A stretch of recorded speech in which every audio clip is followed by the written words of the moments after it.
شكرا جزيلا. ثانية واحدة نبدأ يا لحظة واحدة. طيب.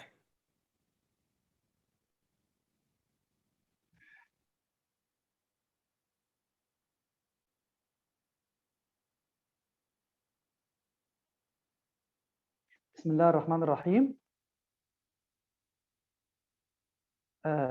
Welcome everyone in this new meeting of Egyptian Society of Nephrology. This new night will be handled by Professor Mohamed Salah Zaki, who is the Dean of National Institutes of Urology and Nephrology. He is the second professor of nephrology in National Institutes of Urology and Nephrology, Ministry of Health, Egypt. And he is the Secretary General of Egyptian Society of Nephrology also. He is the head of many committees in Egyptian Ministry of Health and leading many committees regarding Egyptian nephrology in Ministry of Health. Our moderator today is, we are to welcome our moderator, who is Professor Robert Najm, who is the President-elect of Arab Society of Nephrology. And he's the nephrology consultant in Lebanese Jitawi Hospital. And we are pleased today to have Professor Robert with us in this distinguished meeting about acid-base disorders. And we hope that the presence of Professor Robert will add much to the value of this meeting and make it as much as fruitful as we can. Thanks, Professor Robert, for joining us. And please take the mic to lead the meeting and introduce Professor Salah again and introduce the lecture of the night. Please, Professor Robert.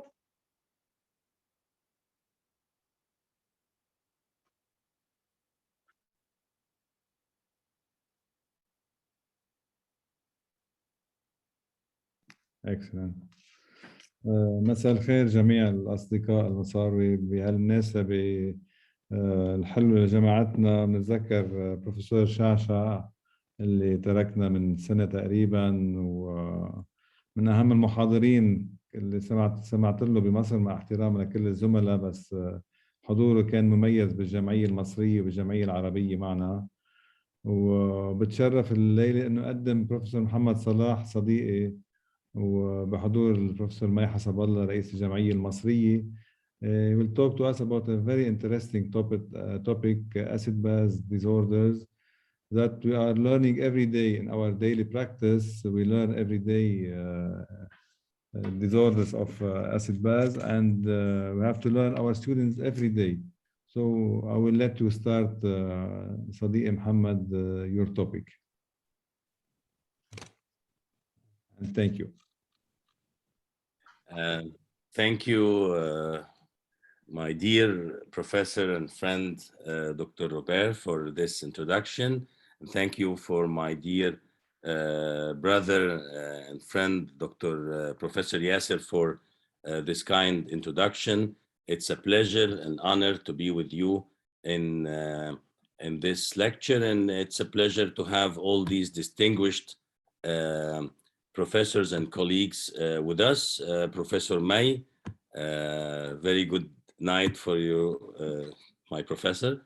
As Dr. Robert mentioned, we will talk about the acid-base disturbances. And of course, as he mentioned also, this is in the memory of our late brother, Professor Hussein Shaisha, Rahmatullahi Ali. If you allow me, I'll start sharing the lecture. Well, of course, this is the logo of the National Institute of Urology and Nephrology. As we mentioned, we will talk about the acid-base disturbance and approach to ABG interpretation. It's a tricky subject, as Professor Robert mentioned, and we still learn every day and teach our students and colleagues about this subject. I tried to make it as applied as possible, as not as fun as possible because it's a very solid and rigid subject. So I will try to make it a bit fun to approach. Well, the agenda, actually the lecture will be divided into two parts. The first one is Abg interpretation steps, and then I'll go through the acid-base disturbance. I chose to start with the Abg interpretation because I think that's the most important part of this subject, because usually the problem of understanding this issue is how to interpret an ABG when you have it, and how you think about this. Well, for the interpretation of the ABG, the steps that you have to take is history taking and examination, check validity of the ABG, the pH, what's the pH, what's the PCO2, the compensation concept, anion gap, and delta ratio. Well, let's start with history taking. History taking and physical examination can often give clues to the underlying acid-base disorder. Sometimes the patient's coming from, with infection that will, respiratory infection that will guide you towards the respiratory problems, acidosis, alkalosis, whatever, head trauma, poisoning, etc. So there are many causes that would divert our attention towards the cause of the problem. Well, number two is check validity. Many times, and this happened to all of us everywhere, even abroad. I've been in the States and UK and so forth, and many times you feel like the ABG you've got is not compatible with the case of the patient in front of you. Something wrong with the calibration of the apparatus, something wrong with the technique of collection of blood and so forth. So how would you understand or make sure that this ABG is validated and it is not fallacious? There is a formula or equation called the Henderson-Hasselbach Equation, by which we can calculate the hydrogen ion. So this equation says that hydrogen ion equals 24 multiplied by the PCO2 divided by the bicarb. If the pH and hydrogen ion is consistent, then the ABG is probably if it is consistent, then it is probably valid. If it is inconsistent, then it is probably invalid. So what are the ABGs, usually the normal ABGs that we are dealing with? We know that the normal pH of human is between 7.35 to 7.45 with an average of 7.4. The equivalent hydrogen ion for these normal values is somewhere between 45 to 35 with an average of 40 of millimole per liter. So if you have a different ABG, a pH with discrepancy between it and the hydrogen ion, then this is not valid. Number three is the pH. Okay. pH, what's the pH? pH is the acidity of the blood. The normal pH, as we all know, is 7.35 to 7.45. We function, our enzymes function, the proper function of entire metabolism of the body occurs when the pH of the blood, the acidity or the alkalinity of the blood is between these two values. Any derangement above or below these values will lead to improper functioning of our blood. If it is below 7.35, as we mentioned, this is acidemia. If it is above, this is alkalemia.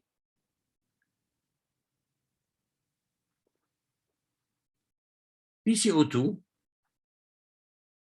is the pressure or the pressure of carbon dioxide in the blood. It should be between 35 to 45.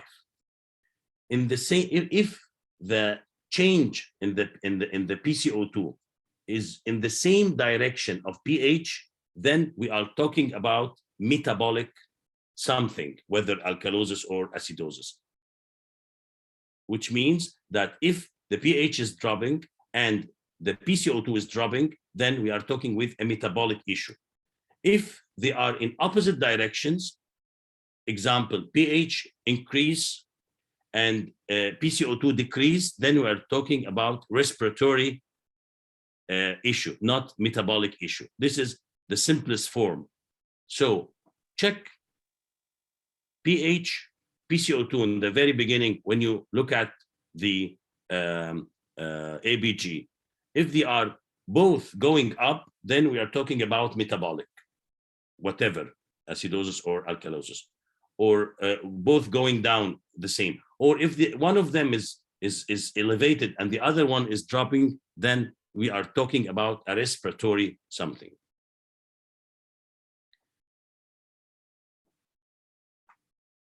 Let's have a practice about what we said now. An example, if you have a pH of 7.1 and the PCO2 of 22. So pH of 7.1 means that the pH is below 7.35. It's going down. If the PCO2 is going down, this means acidosis. pH is dropping, then acidity is increasing on the expense of alkalinity, so it's acidosis. The PCO2 is below the range we mentioned, so we are talking about a metabolic issue. Both of them are going down. Here we are talking about metabolic acidosis because pH is below the normal range of 7.35, and PCO2 is also going down, dropping, so this is a metabolic acidosis. Another example, a pH of 7.6 and the PCO2 of 90. 7.6, it's above, it's going up, it's above the normal range, so it's going up. So we are talking about alkalosis. And PCO2 90, above the normal range, above the 45, then we are talking that both of them are going up. This is a metabolic alkalosis. Another example, a pH of 7.6, so this is alkalosis. And a PCO2 is dropping. So one of them is going up and the other one is going down. Then we are talking about respiratory. And in this case, it's respiratory alkalosis.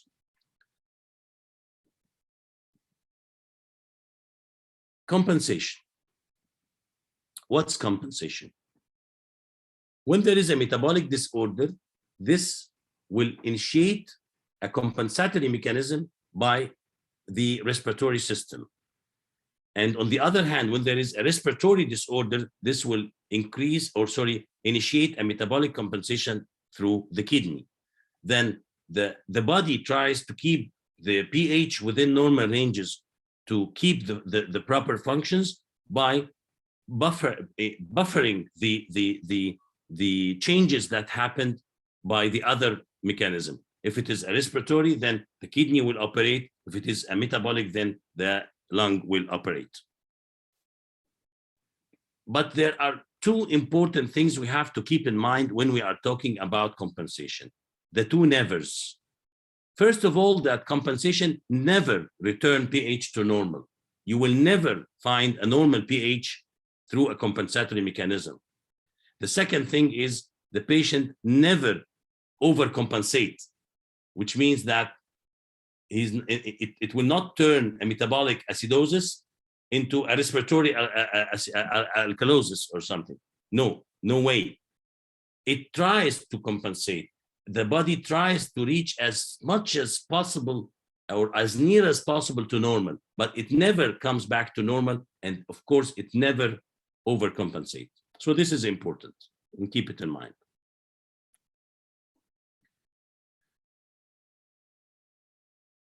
Acid-base disorders and the mechanisms of compensation. First of all, metabolic acidosis. In metabolic acidosis, we have low bicarbonate and low pH. and that's why we are acidotic. So there is increase the ventilation, the minute ventilation by the lung, hyperventilation to wash the CO2, and so it will increase the pH in trial to compensate for the decrease in the pH. But we mentioned before, it is never a normalization or overcompensation. Again, metabolic alkalosis, when there is high bicarb and high pH, decreased minute ventilation by the lung, the patient becomes bradycapnic, has bradycapnia and bradypnea. So the PCO2 will increase. There is retention of CO2, and in response to this, the pH starts to drop. The acidity increases a little bit in trial to reducing the pH a little bit. The same happens, but on the opposite side, when there is a respiratory acidosis. Respiratory acidosis, there is wash of the PCO2, increase the pH. So the kidney will try to compensate by increasing the reabsorption of bicarb and increase excretion of hydrogen ions by the kidneys, as we will show later. Respiratory alkalosis, there is dropping of the PCO2 and increase of the pH. So the body tries to compensate by reduction of reabsorption of bicarb and reduction of the excretion of hydrogen ions by the kidney, and so the pH starts to drop a little bit. Why we should know about compensation, what this concept will make us think when we see there is a kind of compensation. By predicting normal compensatory response, we can identify mixed disorders. And I will show you in some examples. Because if you expect that this patient have respiratory alkalosis, and so he should have a kind of metabolic compensation, metabolic acidosis, compensatory metabolic acidosis. If something else happens with this patient, then the patient has a mixed disorder. This is not a pure respiratory alkalosis or a pure respiratory acidosis or metabolic acidosis or whatever. So if the patient is not compensating as predicted, a second or a third acid-base disturbance must be present. Let's have an example. A patient with metabolic acidosis, a bicarb, 10 milliequivalent per liter. The expected one is to have a respiratory compensation, the PCO2 somewhere between 23 millimeter mercury or around this figure. If we measured it and we find that the PCO2 is higher than this, 35 millimeter mercury, then this means that there is a second acid-base disorder present, which is usually a respiratory acidosis. So the patient have two disorders instead of one.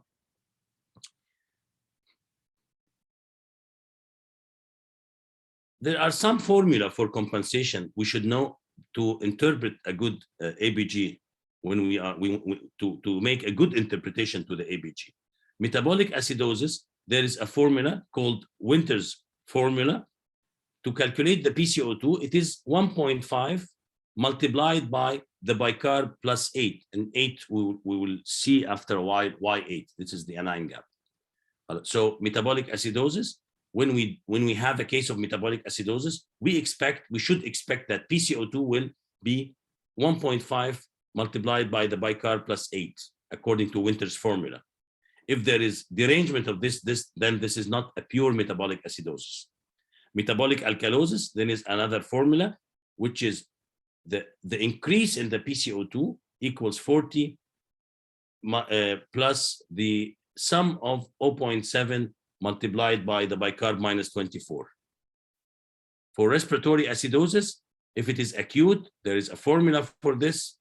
It's bicarb equals 24 plus the PCO2 minus 40 multiplied divided by 10. And for chronic respiratory acidosis, the bicarb should equal to 24 plus 4 multiplied by the PCO2 minus 40, all are divided by 10. We will have some examples. It looks like mathematics, and I know we all, not very fond of mathematics, but we will see in examples and we will practice. And by practicing it over and over and over, it comes to you directly without having to memorize it all the time.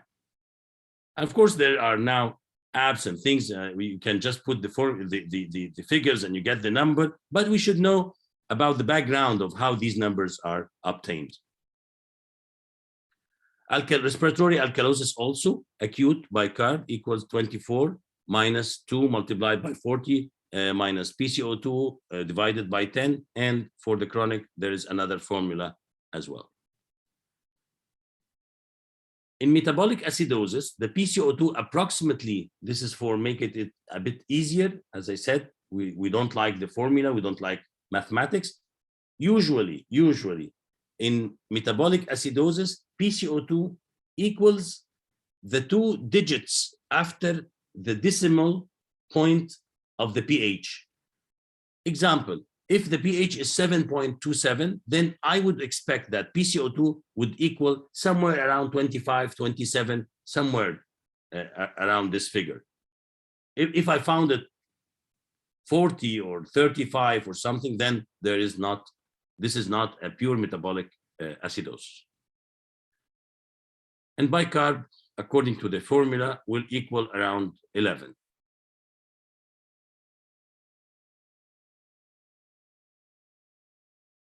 And this is a case of appropriate compensation. In respiratory disorders, acute cases, bicarb equals every 1 milliequivalent increase in bicarb increases for each 10 millimeter mercury increase in PCO2 above 40 millimeter mercury. And for chronic, it increases 4 milliequivalent for each 10 millimeter mercury PCO2 above 40 millimeter mercury. And in respiratory alkalosis, bicarb reduction of 2 milliequivalent for each 10 millimeter mercury PCO2 above 40, and bicarb in chronic respiratory alkalosis drops 5 milliequivalent for each 10 millimeter mercury PCO2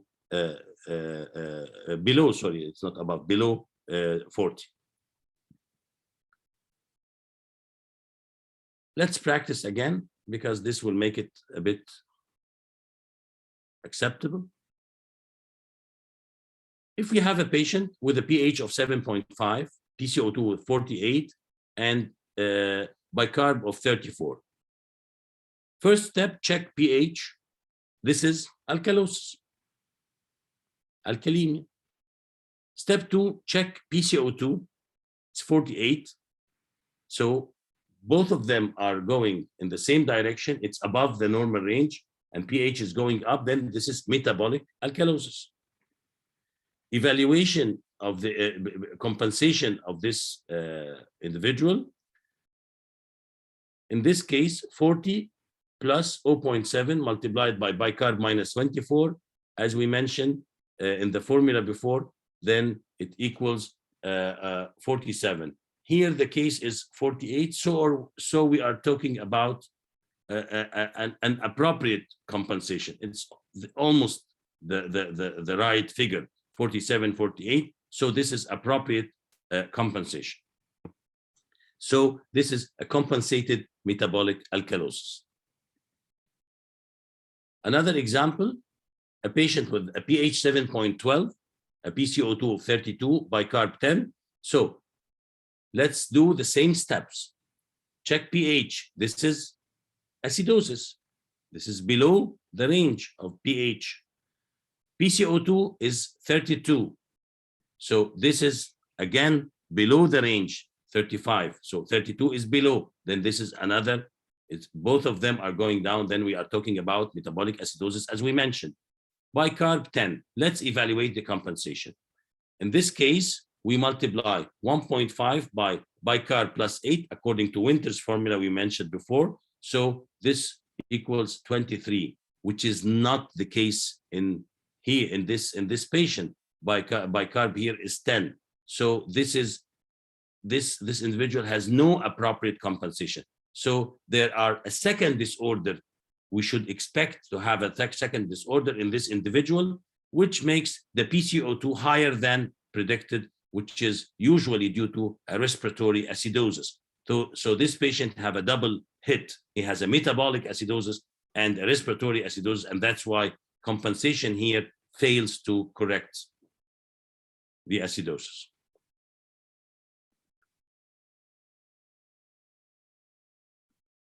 Anion gap. Any individual have positive charges, which called cations, and negative charges called anions.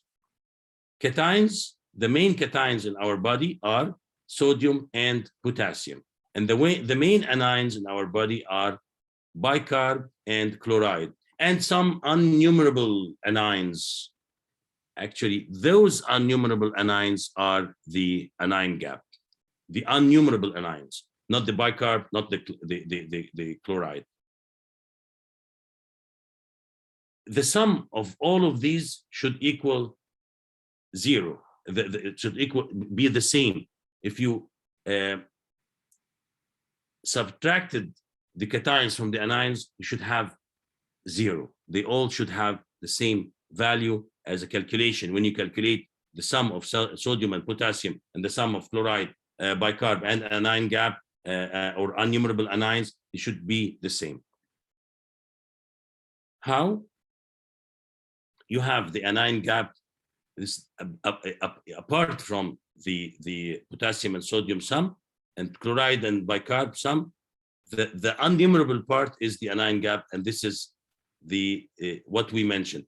Of course, because potassium is very, the concentration of potassium is small. It's like somewhere around 4 milliequivalent per deciliter. So usually the sodium minus the bicarb and chloride is the anion gap, and hence we will say that anion gap will be 12 plus or minus 4. 4 here comes from the potassium that we extracted from the formula. So if you have an anion gap between 8 up to 16, then we are talking about a normal anion gap. Corrected anion gap is the anion gap should be corrected to sodium albumin level. So when you have an anion gap, you should have, when you are calculating the anion gap, you should look at the albumin. If the albumin within the normal ranges, then you have a correct anion gap. If there is derangement of sodium, you should put it into consideration, because this should be kept in mind, because it will give you a false anion gap calculation. Anion gap plus 2.5 multiplied by 4 minus the serum albumin. 4 is the normal serum albumin, the standard serum albumin. 4 minus the serum albumin, the current serum albumin. If the patient have serum albumin 2, then anion gap, you should add 2.5 multiplied by 2, let's say. So you should add 5 to this anion gap you have to be corrected to serum albumin, and vice versa.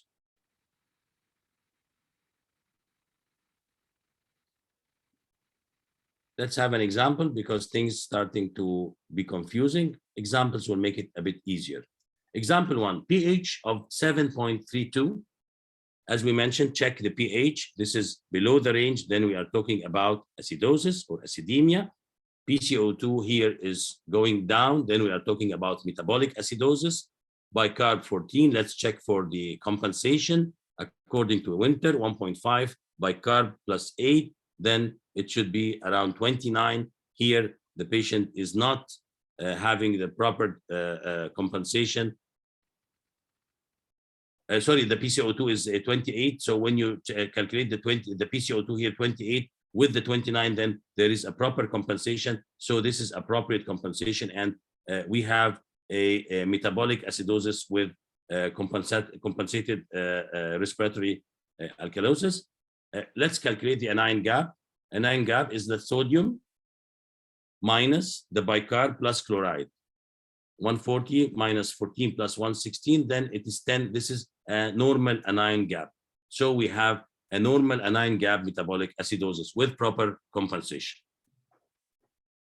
Example 2, a pH of 7.28, PCO2 24, bicarb 12, sodium 128, and chloride 94.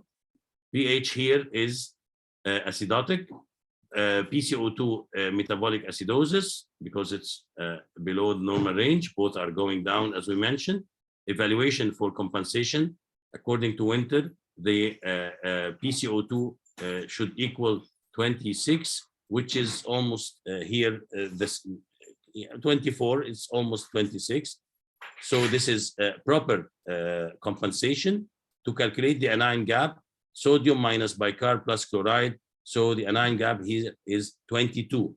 So this is high anion gap. So we have a metabolic acidosis with high anion gap and improper compensation. And appropriate compensation, respiratory compensation. Delta ratio is if we have an elevated anion gap in metabolic acidosis, should be in metabolic acidosis. This is important. Don't calculate the delta ratio unless it's in metabolic acidosis. We have elevated anion gap in metabolic acidosis, we should calculate the delta ratio to assess other simultaneous disorders. I'll show you how. It compares the increase in anion gap to the decrease in bicarb. Increase in anion gap compared to the decrease in bicarb. So the delta ratio is the delta anion gap, or the increase in anion gap, divided by the decrease in bicarb. Decrease in bicarb means acidosis, and that's why we said it's only in metabolic acidosis. So the delta ratio to calculate it is the anion gap, the measured anion gap, minus the normal anion gap, multiplied by the normal bicarb minus the measured bicarb. Interpretation, measured delta ratio, if it is below 1, then this is a high anion gap metabolic acidosis plus normal anion gap metabolic acidosis. So here we have two disorders together. If it is between 1 and 2, then there is pure high anion gap metabolic acidosis. Only, there is only high anion gap metabolic acidosis. If it is above 2, then there is a high anion gap metabolic acidosis plus metabolic alkalosis. The most famous example is DKA. The delta ratio in DKA is between 0.8 to 1.2. A quick practice, we have a 75 years old female presented with fever, diarrhea for 2 days, blood pressure 70/30, heart rate 130, temperature 38.5. pH and PCO2 and the figures you have. First of all, check pH 7.29. This is below the range, then this is acidemia. Then check PCO2. It is again below, then we are talking about metabolic because both of them are going down. Bicarb 14, let's evaluate for compensation. Winter formula 1.5 multiplied by bicarb plus 8. Then PCO2 should be 29, which is almost here 30. It's validated, and there is proper compensation in this lady. Calculate the anion gap, sodium minus bicarb plus chloride. Then you have 20, and this is high anion gap. If anion gap is high, calculate delta ratio as we mentioned. We only calculate it if anion gap is high.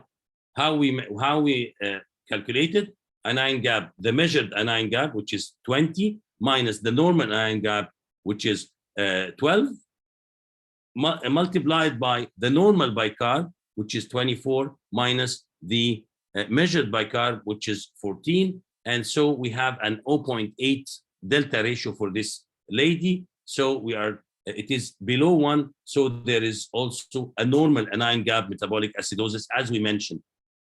Okay. So there is high anion gap metabolic acidosis and a normal anion gap metabolic acidosis. There are two disorders in such lady. Another example, a 34-year-old male, diabetic, type 1, presented with fever, nausea, vomiting, and abdominal pain. The pH here is 7.27, PCO2 27, bicarb 12, sodium and potassium, and so forth, and then the blood sugar is 355. Well, sorry. If we need to interpret this case, we say this is acidosis. Yes, pH is below the range. PCO2 again also below the range. Then this is metabolic acidosis. If we need to calculate the pH for this, the PCO2 for this patient to see if there is a proper compensation or not, according to Winter, 1.5 bicarb -8, we will see that this patient also have proper compensation. The PCO2 here will be somewhere around 28, 20, something like this, which is proper compensation. Let's calculate the anion gap, 140 minus 98 and 12, 98, this is 110. So we're talking about 30. So this is very high anion gap metabolic acidosis. Random blood sugar is 355. If we calculated the delta in this case, we'll find that the delta will be somewhere around 0.9, something like this, and which is consistent with the metabolic, with the DKA, the metabolic acidosis, which will have another, the high anion gap metabolic acidosis with a normal anion gap metabolic acidosis, which is common in DKA. Let's go to the acid-base disturbance quickly after the Abg interpretation. We all know the definitions. Respiratory acidosis is reduced rate of respiration, increased amounts of CO2 in the body, increased bicarb. The increase in hydrogen ion, reduced pH leads to more acidosis and can occur in emphysema, asthma, pneumonia, etc. Respiratory alkalosis, increased rate of respiration, decreased level of CO2 is washing, decreased the HCO3, which decrease in hydrogen ion, increase the pH, which leads to more alkalinity and occurs in physical trauma, anxiety-related hyperventilation, low altitude, increases respiration rate due to lower oxygen levels. The patient is hyperventilating. Metabolic acidosis, high amounts of hydrogen ions, therefore increased acidity, not due to respiratory conditions, occurs in ketoacidosis, certain kidney disease. Most of our cases, CKD patients and end-stage kidney cases have metabolic acidosis. Diarrhea, symptoms, headache, palpitation, abdominal pain, muscle weakness, Cosmos breathing, which is shallow rapid breathing, etc. Metabolic alkalosis, low hydrogen ion level, therefore, due to decreased acidity, not due to respiratory conditions, can occur in vomiting. The patient is losing the acidic, the HCl of the stomach. Excess ingestion of alkaline alkaline media, like the milk alkali syndrome. Symptoms, asymptomatic usually, abnormal sensation, tachycardia, tetany, abnormal heart rhythms, etc. Respiratory compensation, increase or decrease breathing ratio or rate to help balance the pH levels. Sorry. Respiratory alkalosis, when there is, as you can see here, consolidation or whatever problem with the in the lung tissue, then there will be alveolar hyperventilation, which increases the pH. Bicarb, usually there is no change, and then this will lead to respiratory alkalosis because of the wash of the PCO2 and dropping of the bicarb. Causes of respiratory alkalosis, they are centrally mediated causes by stimulation of the respiratory center. Example, increased intracranial pressure, stroke, intracranial hemorrhage, CNS infection, anxiety, hyperventilation, drugs as salicylates, progesterone, etc. Hypoxemia, stimulation of the peripheral chemoreceptors. It happens in all causes of hypoxemia. Pulmonary interstitial diseases, example, stimulation of the intrapulmonary receptors, as in pneumonia, asthma, pulmonary thromboembolism, pulmonary edema, etc. Extrinsic, deliberate or iatrogenic, excessive minute ventilation during mechanical ventilation. Sometimes it's deliberate, especially in young females with hysterical hyperventilation. Manifestations of respiratory alkalosis, you have hyperventilation, increased rate and depth, tachycardia, reduction or normal blood pressure, hypokalemia, numbness and tingling of the extremities, hyperreflexes and muscle cramping, seizures, increase the anxiety, increase irritability. Of course, the main causes for this are the hyperventilation, pulmonary embolism, mechanical ventilation, etc., as we mentioned. Treatment of the underlying cause, reduction of ventilation, and increase the dead space if the patient is mechanically ventilated. Breathe into a paper bag. This is another way of increasing the dead space. And IV chloride containing solution to replace lost bicarbonate ions. Respiratory acidosis. In respiratory acidosis, we all know that the main function of the kidney is to excrete acid and conserve bicarbonates. In such cases where the lung fails due to respiratory depression, narcotic overdose, CNS depression, COPD, pneumothorax, atelectasis, etc., this will lead to dropping of the pH and increasing of the PCO2. There is retention of CO2. The lung is not able, it fails to wash the CO2. This will lead to compensatory mechanisms by the kidney, which will increase the amount of bicarb. It will retain bicarb to increase the pH and compensate for the acidosis. Causes of respiratory acidosis, there are many causes. Central causes, drugs, sedatives, trauma, CNS trauma, encephalitis, etc. Neuromuscular, example, trauma or poliomyelitis, muscle relaxants, botulism poisoning, airways, upper airway obstruction or aspiration, asthma or COPD, chest wall, flail chest, when there is a severe trauma to the chest with multiple rib fractures that will lead to flail chest, pleura, pneumothorax, accumulation of large pleural effusion, etc., lung parenchyma, cardiogenic or pulmonary edema, ARDS. Other causes, example, circulatory shock, sepsis, malignancy, hyperthermia, and causes of chronic hypercapnia, example, central depression of the respiratory drive by primary alveolar hypoventilation, neuromuscular, example, in case of poliomyelitis and malnutrition, chest wall, kyphoscoliosis, obesity, pleura, chronic large effusion, lung parenchyma by long-standing and severe interstitial lung disease, airways by persistent asthma, severe COPD, bronchiectasis, also cases with CO2 narcosis in those who have sleep apnea also leads to this condition.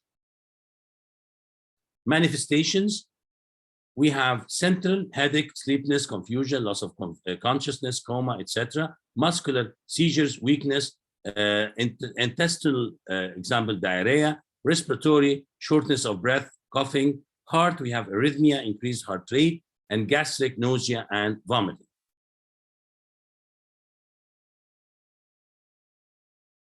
In those patients, you can see that the patient have hypoventilation, respiratory rate is very sluggish, there's hypoxia, rapid shallow respiration, which is we call Cosmos breathing, blood pressure usually drops, skin mucosa pale or cyanotic, headache, hyperkalemia, dysarrhythmias due to increase in potassium, drowsiness, dizziness, disorientation, muscle weakness, hyperreflexia, all are manifestations of respiratory acidosis.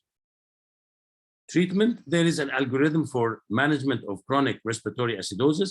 In case of severe hypercapnia, encephalopathy, or hemodynamic instability, if there is these symptoms, then consider use of non-invasive ventilation through a nasal or full face mask, example, bi-level positive airway pressure or BiPAP. With BiPAP, the inspiratory pressure support decreases the work of breathing because we push the air,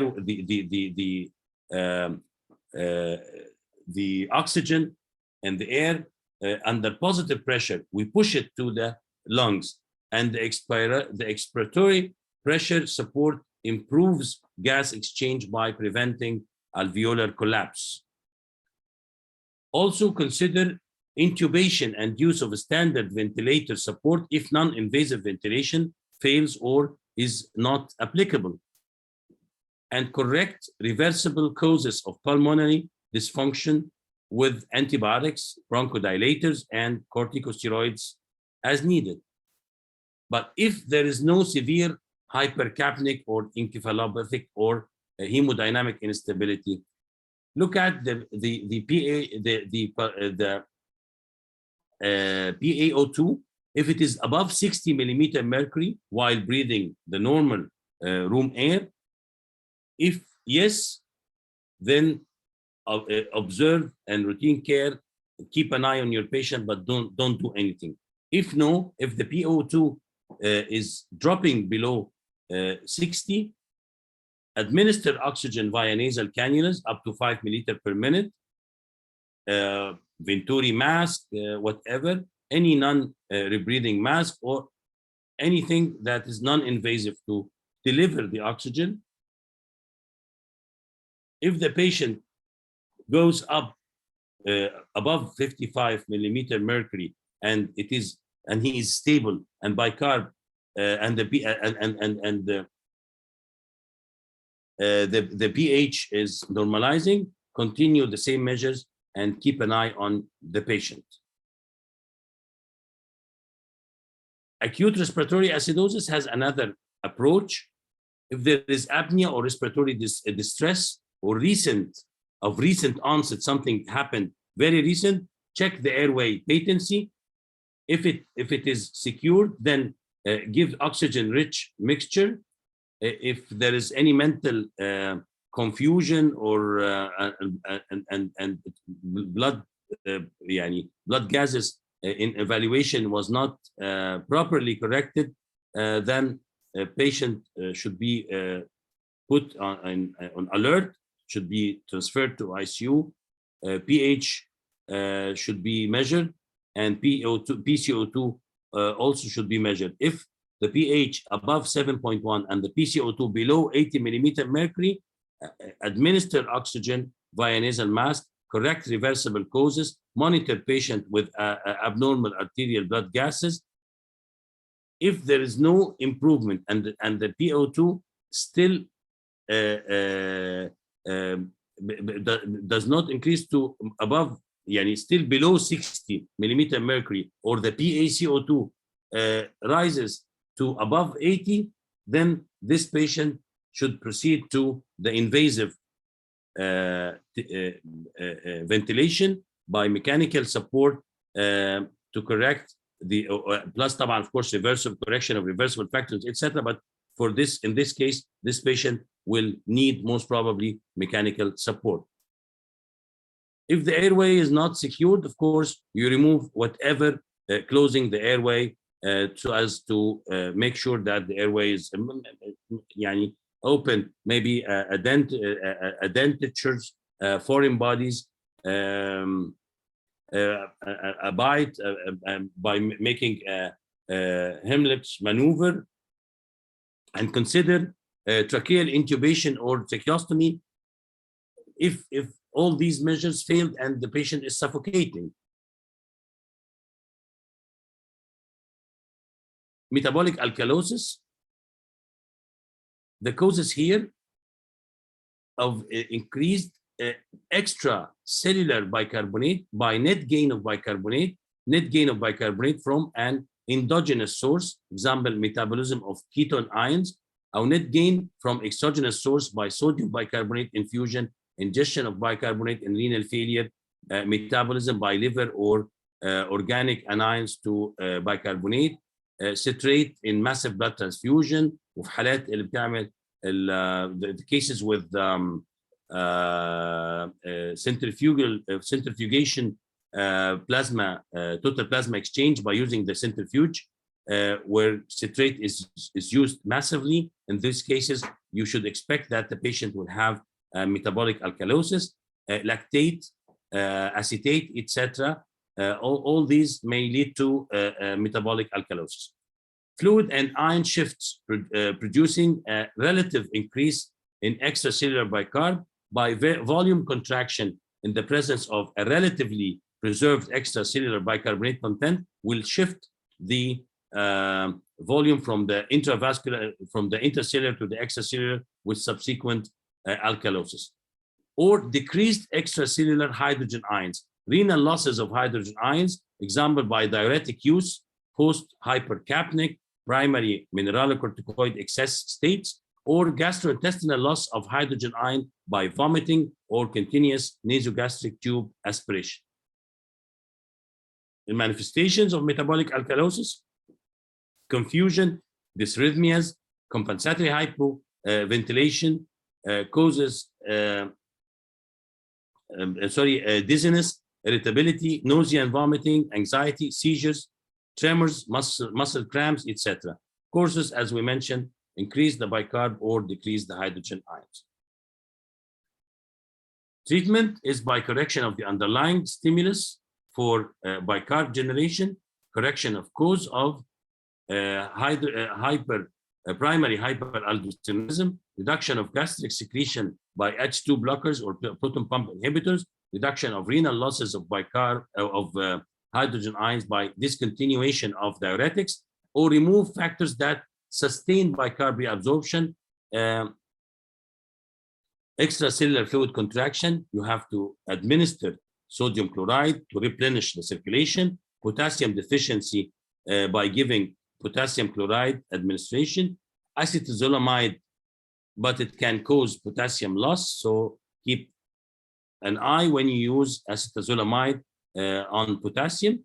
Dilute chloride, giving diluted chloride, sodium chloride, hydrogen chloride, or oral ammonium chloride, which is present in expectorants. You can find it in most of the expectorants used. They use ammonium chloride, so you can give the patient these ammonium chloride, which by giving him some expectorants to compensate for the metabolic alkalosis. Metabolic acidosis.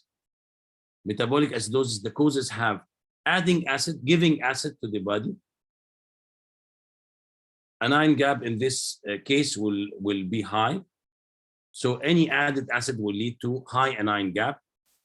Causes are in the word of Proximal, as I will show you. Ketoacidosis, uremia, salicylates, sepsis, methanol and ethanol, alcoholic acidosis, and lactic acidosis.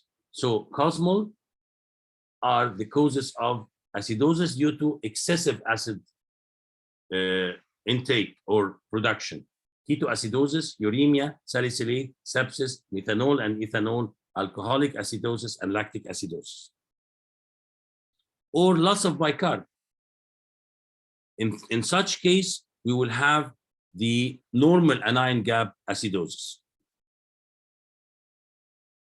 Normal anion gap acidosis can be due to all the cases of loss of bicarb, renal loss, by renal tubular acidosis or acetazolamide, as we mentioned before, or extrarenal losses by GIT from diarrhea or ileostomy fluid loss. Another way to differentiate between both is by history and urine anion gap. Urine anion gap here is also by calculation of sodium plus potassium minus chloride. So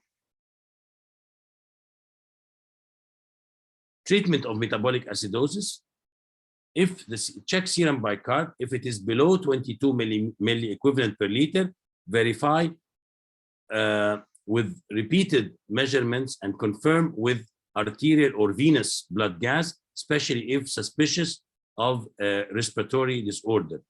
Optimize blood pressure. If serum bicarbonate above 20 milli equivalent per liter, check potassium. If it is below 4.6, encourage increased fruit and vegetable intake. If serum bicarb still below 22 milli equivalent per liter, start sodium bicarbonates 650 milligram twice daily and increase the dose as needed to achieve serum bicarbonate more than 22 milli equivalent per liter. And please don't be afraid of using sodium bicarbonate.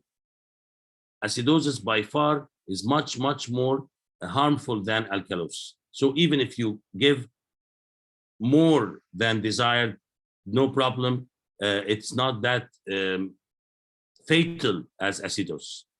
If potassium is above 4.6, then start sodium bicarbonate. As we mentioned before, we cannot here encourage the fruit and vegetable intake because this will increase the potassium more, and monitor blood pressure and edema because we're giving sodium bicarbonate. This is salt at the end of the day.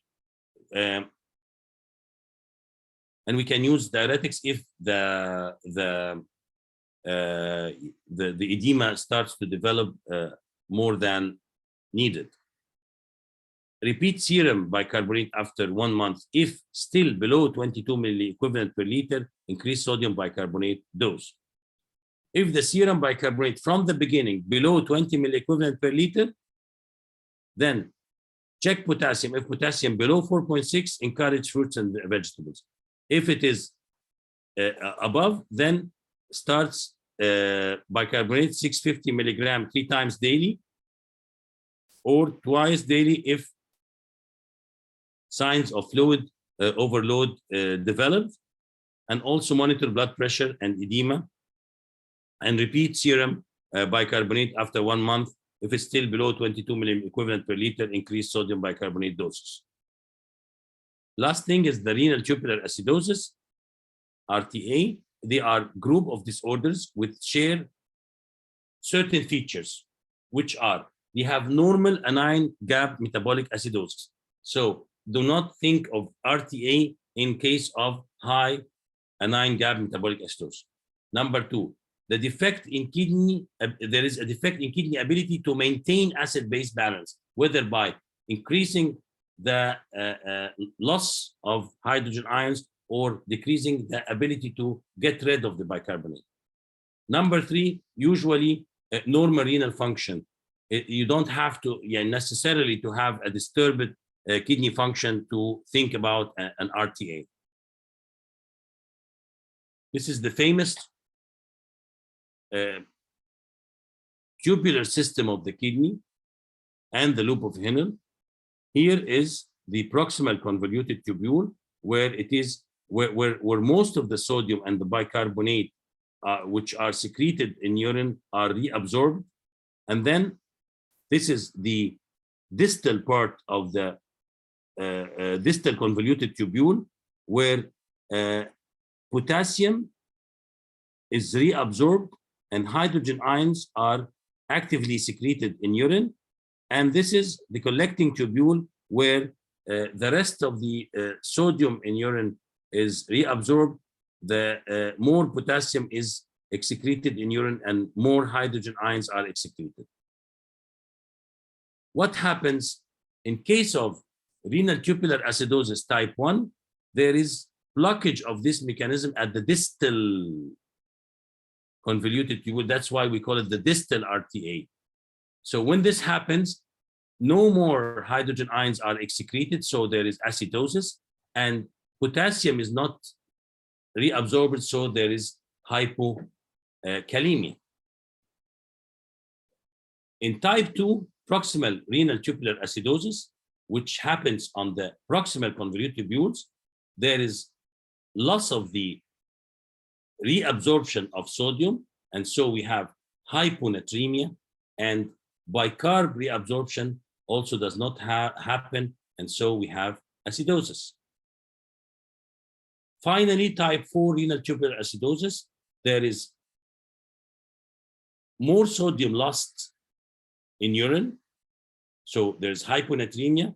Potassium is not excreted, so there is hyperkalemia, and hydrogen ions are not secreted in urine, so there is acidosis.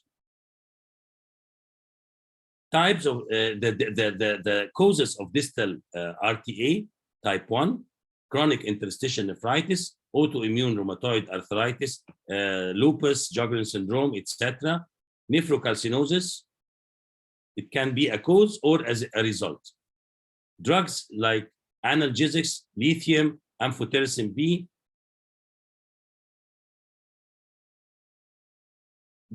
To diagnose RTA type 1, there is hypokalemia, as we mentioned, because there is block of the reabsorption of potassium at the distal convoluted tubule. Metabolic acidosis with normal anion gap. We said all RTAs have normal anion gap, and there is metabolic acidosis, of course. Urine pH is above 5.5, and nephrocalcinosis due to hypocituria, and it might be also the cause. Bicarb below 10, and urinary anion gap is positive. And of course, we should investigate for the cause, as we mentioned the causes before. Treatment is by giving potassium citrate, 3 to 10 milligram in 3 divided doses, sodium bicarbonate, 4 to 12 gram in 4 divided doses, to keep a bicarb around 22. Type 2 or proximal renal tubular acidosis, there is, of course, as we mentioned, the proximal convoluted tubule is responsible for reabsorption of glucose, amino acids, and phosphorus. Fanconi, there is glucosuria because it's blocked, aminoaciduria, and hyperphosphaturia. The whole process here are blocked. Causes are multiple myeloma, amyloidosis, drugs like topiramate, acetazolamide, tenofovir, ifosfamide, and heavy metal toxicity by copper and lead. Diagnosis by, there is hypokalemia, metabolic acidosis with normal anion gap. This is consistent with all RTAs. Urine analysis shows pH below 5.5. Fanconi, as we said, there is glucosuria, aminoaciduria, hyperphosphaturia, and uricasuria as well. Bicarb somewhere between 12 to 20, and urinary anion gap is negative, opposite to RTA1, which is positive, which have a positive urinary anion gap. Treatment: potassium citrate, sodium bicarbonate, thiazide diuretics, and treatment of the cause. Type 4 RTA,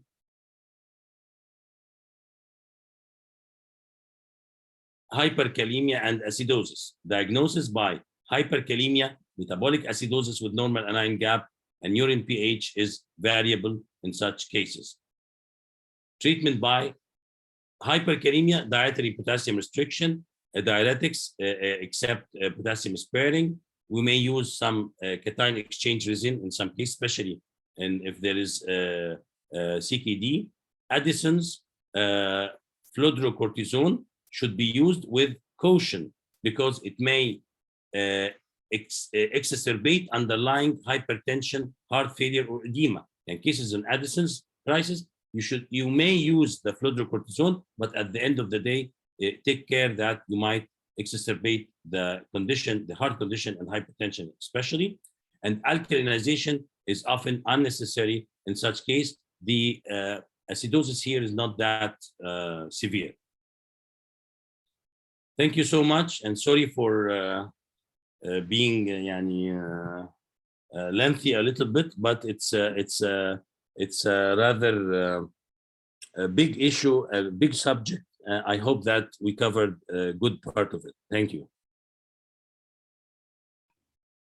Thank you, Professor Mohamed, for the excellent presentation. It was really very informative, rich, and clear presentation for us and for our fellows, our students. So it was you took your time to present everything. So this is excellent. Thank you. Professor Mai, you have any question?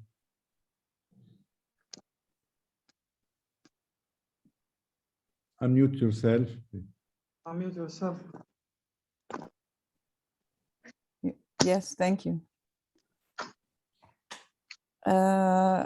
حقيقي Dr. Mohamed, it was very interesting and informative and practical, and you made a difficult thing easy. And the quizzes you put and the examples you made, that's very much what we face in life. So I really want to hear the questions of the audience. You must have questions about this is your practice, this is what you do. And this part about the mixed two different acidosis with alkalosis, this is something that we meet and something which is very difficult for many to diagnose, really. So you made it very easy. Thank you. So I just want to know what the audience would like to say or to ask. إلا بقى لو كان الموضوع يعني واضح جدا يعني. أو مش واضح خالص. بالعكس أنت مشيت ستيب باي ستيب بطريقة يعني بجد رائع رائع. أنا عايز أقول إن الموضوع ده صعب علينا كلنا، يعني كلنا بنعاني منه. أنا عايز أقول يعني أنا الحقيقة أنا قعدت أعمله كده، وطبعا يعني برضو بشكر أنا معايا يعني زملائي يعني في دكتورة بسمة، عندنا مدرس عندي في المعهد، والدكتور حسام. اما قعدنا يعني نعمله بالطريقه ديت، وهم ساعدوني في الجرافيكس وساعدوني في الابروتش. الحقيقه يعني برضو لازم الواحد يحط الامور، يعني يدي الناس حقها. الدكتوره بسمة عارف والدكتور حسام ابو الحسن، الحقيقه كان الطريقه اللي بنفكر فيها هي طريقه، لان الموضوع فعلا موضوع معقد يعني. فانا I will understand الناس لو حاسه ان في موضوع صعب شويه، بس حاولنا نفكر بطريقه لو احنا بنتكلم حتى مع مش حتى الستاف الاصغر مننا على طول، لا يعني بنتكلم على مستوى البيزك خالص مع حد من النواب كده، واحنا بنمر في المرور العادي وبنتكلم معاه وبنشوف يعني how would we think. حتى حته بتاعه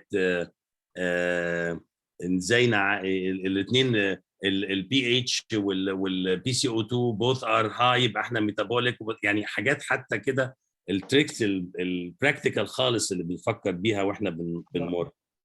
And the point of compensation, that the last 2 digits of the pH, it was very interesting. Yes. Yes, it was a very clear lecture, and you simplified it much a lot. Professor Robert, we have many questions in the chat. Can you get it, or can I help you? Unmute. He's muted. He's unmuted. No. No, it's okay. You want me to ask the chat? We have many questions in the chat. Yes. We'll start by Dr. Hinda Hassan. How to treat acute severe metabolic acidosis in anemic patient while waiting for hemodialysis session or arrangement? You have any response? Yes, I would say, and I think I said it in the lecture, and I think this is an important question. Acidosis is a killer. Alkalosis is not. Yep. So don't be afraid when you have a patient with acidosis to give him bicarb. Start bicarb, even empirical, even if you don't have to, you don't know how to do the formula. Just give the patient bicarb, and then start to think while you are at ease. We have seen many cases who lost their lives and they arrested because of acidosis, and nobody did anything. A simple administration of sodium bicarb would have saved those patients. Even, by the way, even because she said waiting for dialysis, especially in cases of acute acidosis.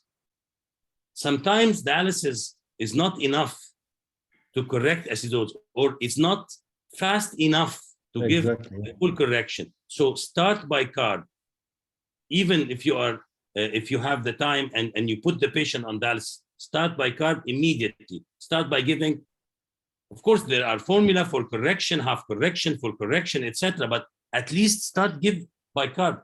I would give the patient 100 milliliter sodium bicarb at the beginning, and then I will start to think about his weight and the cause and what's the formula. Even I will open the formula from the phone and see how should I calculate, but start by giving bicarb. I think apparently Hen is concerned about giving bicarb in an anuric patient that will cause salt and water retention. But like you said, it's more important to start bicarb, and then we see what will happen, and we try to initiate dialysis. Yes, but we have will to put them on dialysis wait. after a while. We can remove whatever excess fluids. Yes, of course, we will be judicious. We will not give him 2 liters bicarb. We're talking about 100, 200 cc. That will not kill the patient. Yes. And acidosis can cause myocardial depression in the presence of combination of hypertension in addition to acidosis. It can kill the patient. It's difficult somewhat to have a patient with acidosis with hypertension to avoid making us afraid to giving IV sodium bicarb. I think this is a difficult combination to occur and admit in clinical practice. Yeah. We had a response for many questions here at the same time. Yes. There is one question: indication of IV and SCO3 in treating metabolic acidosis. Is there absolute number for pH? SCO3 bicarb? It's very rarely to be used, to be honest. Usually, it's extremely rare to use it unless in very selected cases and very resistant cases. I've never used it in my life. I just put it because it's in the literature. I'm not sure if some have any experience in it. Maybe Dr. Ayman Rifai, I see him here. He can share us this his opinion about this. Dr. Ayman, can you unmute yourself? I think yeah, he has a difficult connection. As usual. Do you have any input about this, Dr. Yasser? I know you work in ICU more, the IV and SCF. I really have no, I can't explain more than you regarding this point. So you agree? And I've never used it before, and I don't think it practically in the practice that it is used anymore. It is said that it can be used, but it has to be very cautious. It has many side effects, and I don't think that we use it. Another question. Excuse me, Professor Robert, to ask a question here. He's asking about the absolute number of pH bicarb, and you said, Professor Salah, that below 2020. Do you mean chronic acidosis? Just, I'm right? Not acute acidosis. Below 20 in 2020, you said if bicarb is below 2020, you are to give 22, sorry. 22, yeah. Sorry, you are to give IV bicarb. No, actually below 20. Below 20. Okay, below 20 in acute acidosis, or do you mean chronic acidosis such as by CKD? No, in acute acidosis. In chronic acidosis, you don't have to. In chronic acidosis, there is another compensatory mechanisms, and you don't have to. 20 is not that bad. Actually, most of our patients, CKD patients, are having a bicarb below 20. But acute case, yes, it is a figure that you should start to administer sodium bicarb unless the patient have any contraindication. or the patient, if the patient is not hyperkalemic, you can start by giving him oral vegetables and so forth, but keeping an eye on potassium. There's another interesting question: hypernatremia and severe metabolic acidosis. Is it safe to start bicarb? I think it's safe. Hyponatremia and severe metabolic acidosis. Of course, it is safe. Actually, you are giving him sodium. You are giving him sodium also. Sodium bicarb. Hypernatremia. He is speaking with hypernatremia. Hypernatremia. Hypernatremia, not hyponatremia. Hypernatremia. It depends on. It depends on the level of sodium. How much hypernatremia? How much is the sodium level? Are you talking about 148, 150 milliequivalent, or you're talking about 160? If it is not that high, so you can use bicarb judiciously. If it is very high, no. On the other hand, we can use, in such case, in particularly, you can give him diuretics. Oh. Okay. I think diuretics will be of a good option here, as it can tackle both mechanisms. Can treat hypernatremia and acidosis same time. Yes, yes. Another question from Jamila Al-Amouri. What is the pH cut point to start sodium bicarb? I don't think it's related one to each. It's not related. Yeah. Bicarb level is more, as we mentioned, 20 milliequivalent. And Rula Osman is asking, in methanol toxicity with normal renal profile, good urine and severe acidosis, do you begin dialysis directly or just start bicarb with antidote? If not responding, start dialysis? I think we start antidote and sodium bicarb. If not responding, we'll go for the more invasive technique, which is dialysis. Okay, excellent. We don't have more questions till now. Excellent. I have a question, Professor Robert, excuse me. Yeah. Can diuretic intake compensate for the defects that occur in acid-base disorders, as for example, if we give diuretic to renal patients, can compensate for the metabolic acidosis present in this patient? Or can aggravate conditions present in liver disease, for example, alkalemia present on liver disease? So can you repeat such an effect? The effect of diuretic. My question is about the effect of diuretic.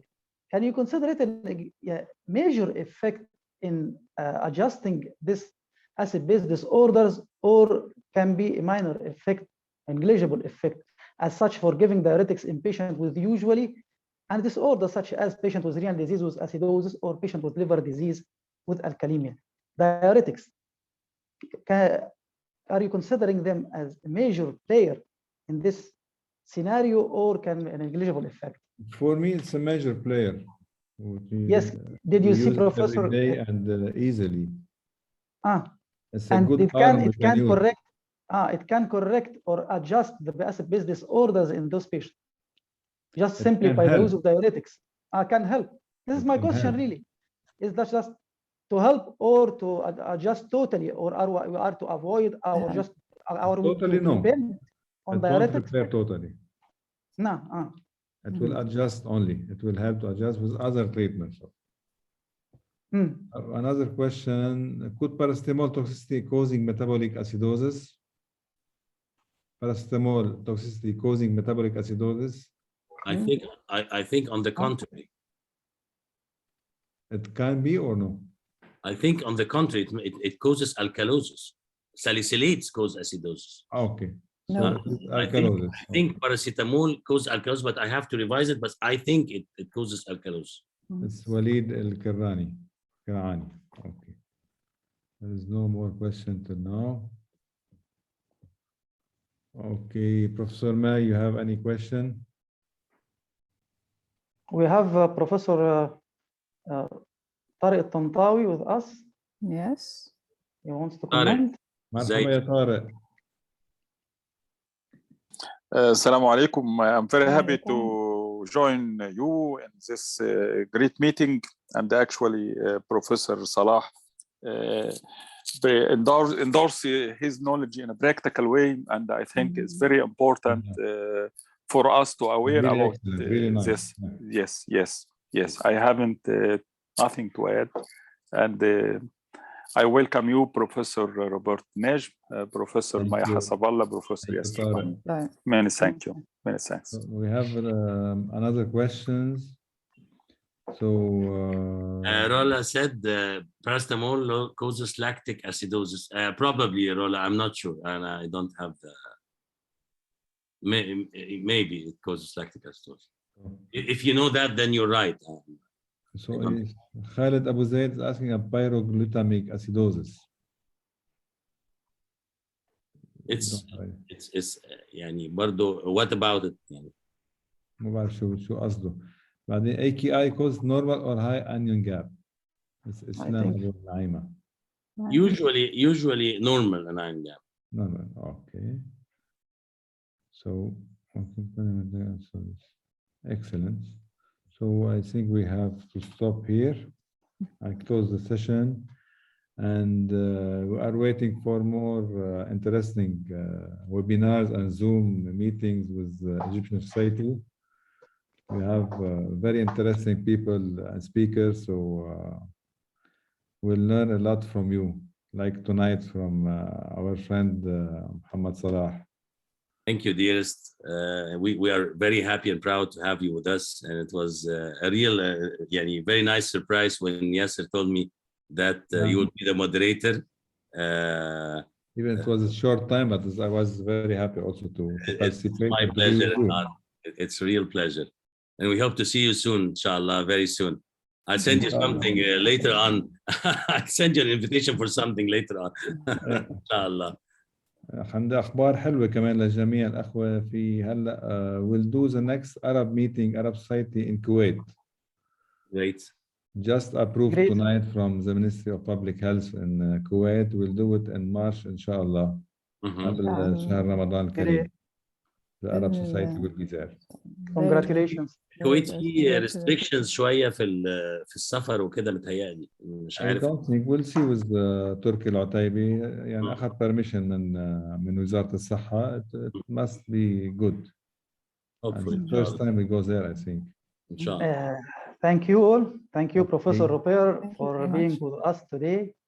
And excuse me for this short notes. No problem. It's a great pleasure. But really, I found it a good chance to have you, and to thank you to respond to my invitation with this short notes, and hope to meet you again with more and more meetings, and I will give in more prolonged notes this time. Thank you, Professor Salah, for your highly illustrative lecture. Thank you all attending professors, Professor May, Professor Ayman Rifai, Professor Tareq Tantawi. And excuse me, before I close, I announce about the next meeting will be in memorial of our dear colleague, Professor Hussein Shaisha. We will stop the Zoom activity apart from one of his interesting lectures and interactive lectures. Just to repeat and just to say that you are always in our mind. Will be in exact our date, Wednesday at 9 p.m. next time.